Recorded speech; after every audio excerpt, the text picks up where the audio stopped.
بسم اللہ الرحمن الرحیم۔ السلام علیکم دوستو۔ امام علی نے فرمایا، اس شخص پر تعجب ہوتا ہے کہ جو توبہ کی گنجائش کے ہوتے ہوئے مایوس ہو جائے۔ نرمی و مہربانی اعلیٰ ترین چیز ہے۔ امام حسین نے فرمایا، بہت سے مقامات پر خاموشی بہترین مددگار ہے، اگرچہ تم بہترین بولنے والے ہی کیوں نہ ہو۔ انسان کی ہر سانس ایک قدم ہے جو اسے موت کی طرف بڑھائے جا رہا ہے۔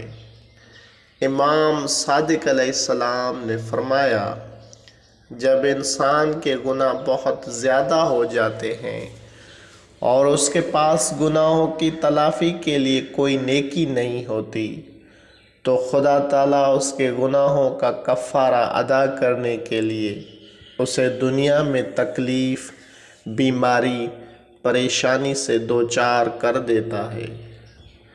جو شخص مختلف چیزوں کا طلبگار ہوتا ہے، اس کی ساری تدبیریں ناکام ہو جاتی ہیں۔ ہر شخص اپنے جیسے ہی شخص کی طرف مائل ہوتا ہے۔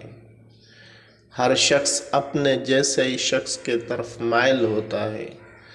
سب سے بڑی عزت علم ہے، کیونکہ علم کے ذریعے معاد اور امور زندگی کی معرفت حاصل ہوتی ہے، اور سب سے بڑی ذلت جہالت ہے، کیونکہ جاہل گونگا، بہرا، اندھا اور حیران اور سرگرداں رہتا ہے۔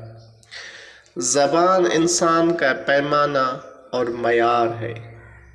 جب بھی تم میں سے کسی کا دل بھر آئے اور رقت قلب پیدا ہو جائے تو وہ دعا کرے، کیونکہ قلب پر اس وقت تک رقت کی کیفیت طاری نہیں ہوتی جب تک دل خالص نہ ہو جائے۔